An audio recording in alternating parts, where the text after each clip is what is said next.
మనకి ఏ క్యాన్సర్ ని ఎక్కువ సీరియస్ గా తీసుకోవచ్చు?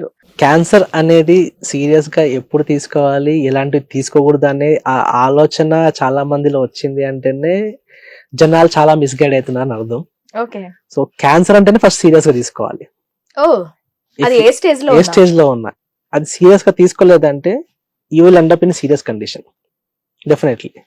ఎందుకంటే ఇక్కడ స్టేజ్ ని బట్టి మనకి కనపడకపోవచ్చు దాని సిమ్టమ్స్ కానీ. ఇప్పుడు చాలా మంది వస్తారు, సార్ నాకు ఏం సిమ్టమ్స్ లేవు సార్, ఓన్లీ స్కాన్ లో చెప్తున్నా ఇట్లా ఉందని, లేకపోతే బయాప్సీలో వచ్చింది, బట్ నేను చాలా బాగున్నాను సార్ అంటారు. బట్ అది అక్కడ ఆగదు. Definitely it is like a dooms day. ఈ రోజు వదిలేస్తే it will keep on spreading, బాడీలో స్ప్రెడ్ అవుతుంది, మంచిని తినేస్తుంది, you will end up. So అందుకని ఏ స్టేజ్ లో ఉన్నా కానీ దాన్ని సీరియస్ గా తీసుకుంటే చాలా మంచి క్యూర్ అవుతుంది. ఓకే. సో పర్లేదు స్టేజ్ 1 లో ఉంది కదా వదిలేద్దాము, మెల్లగా టైం తీసుకుందాం అనుకో, సడన్ గా తెలియకుండా స్టేజ్ 4 కి వస్తే ఏం చేస్తారు?